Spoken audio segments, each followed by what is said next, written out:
Seruput kopi dulu. Langit Asia Tenggara sedang memanas, bukan karena konflik, tapi karena perlombaan memperkuat kekuatan udara. Dan kali ini, sorotan mengarah ke satu pesawat tempur yang disebut-sebut akan menjadi tulang punggung masa depan banyak negara, termasuk Indonesia.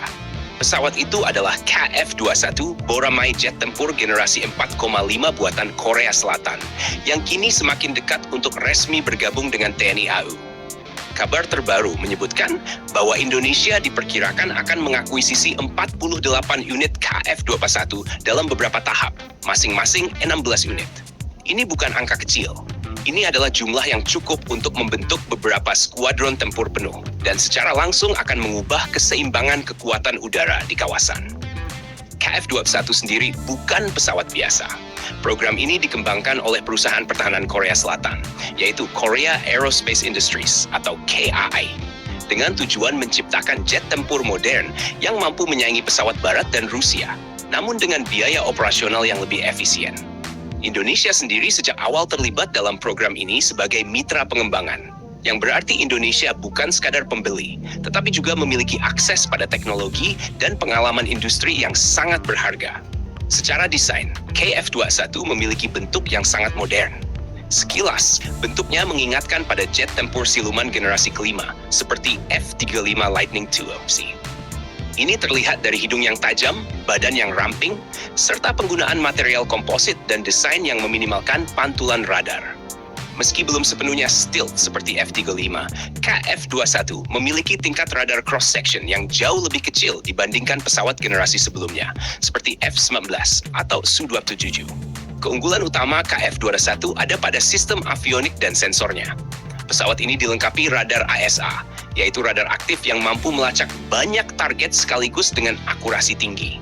Radar ASA ini memungkinkan pilot mendeteksi pesawat musuh dari jarak yang jauh, bahkan sebelum musuh menyadari keberadaannya. Selain itu, KF-21 juga memiliki sistem peperangan elektronik modern yang mampu mengganggu radar musuh dan meningkatkan kemampuan bertahan hidup di medan tempur. Dari sisi persenjataan, KF-21 dirancang sebagai platform multi-role sejati. Pesawat ini dapat membawa berbagai jenis rudal udara ke udara, termasuk rudal jarak jauh seperti Meteor Missile yang terkenal memiliki jangkauan sangat jauh dan kemampuan menghancurkan target sebelum terjadi kontak visual. Selain itu, KF-21 juga dapat membawa rudal jarak menengah dan bom presisi untuk misi serangan darat. Yang menarik, KF-21 memiliki dua mesin turbofan kuat yang memberikan kecepatan maksimum hingga sekitar Mach 1,8. Kecepatan ini memungkinkan pesawat bergerak sangat cepat untuk melakukan intersepsi atau melarikan diri dari ancaman. Dengan dua mesin, pesawat ini juga memiliki tingkat keamanan lebih tinggi dibandingkan pesawat bermesin tunggal, karena masih bisa kembali ke pangkalan meski satu mesin mengalami kerusakan. Sekarang kita masuk ke analisis strategis bagi Indonesia. Jika Indonesia benar-benar mengakuisisi 48 unit KF-21, maka ini akan menjadi salah satu penguatan terbesar dalam sejarah TNI AU. Saat ini, tulang punggung TNI AU masih terdiri dari pesawat seperti F-11 dan Su-27, serta Su-30. Pesawat-pesawat ini masih sangat kuat, tetapi sebagian sudah mulai menua dan membutuhkan pengganti dalam jangka panjang. KF-21 akan menjadi jembatan menuju era generasi kelima. Dengan teknologi radar modern, kemampuan membawa rudal jarak jauh, dan sistem avionik canggih, pesawat ini akan memberikan keunggulan signifikan dalam pertempuran udara modern.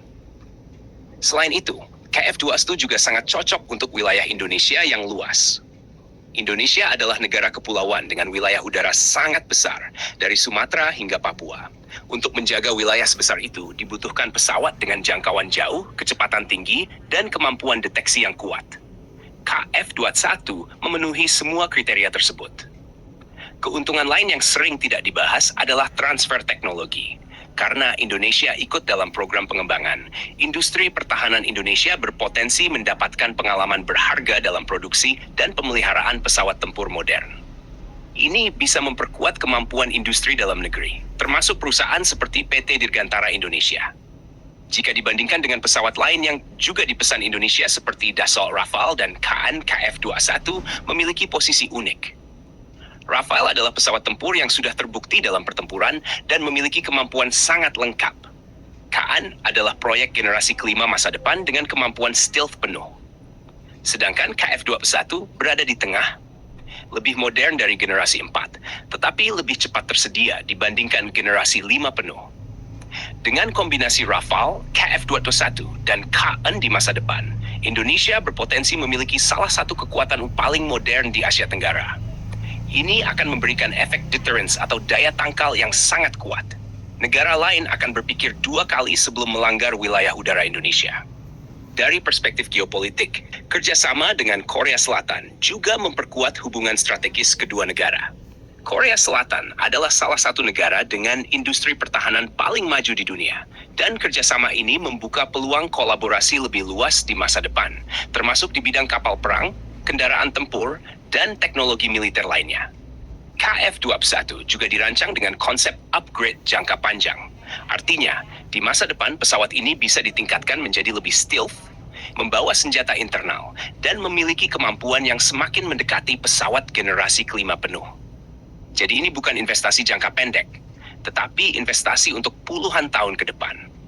Kesimpulannya, jika Indonesia benar-benar mengakuisisi 48 unit KF-21, maka ini akan menjadi lompatan besar bagi kekuatan udara nasional. Bukan hanya menambah jumlah pesawat, tetapi juga meningkatkan kualitas teknologi, kemampuan tempur, dan daya tangkal strategis Indonesia secara keseluruhan. Langit Indonesia di masa depan tidak hanya akan dijaga oleh pesawat tempur, tetapi oleh generasi baru jet tempur canggih yang mampu menghadapi ancaman modern dengan teknologi terkini. Dan seperti biasa, jangan lupa subscribe, like, dan komen di bawah sambil ngopi.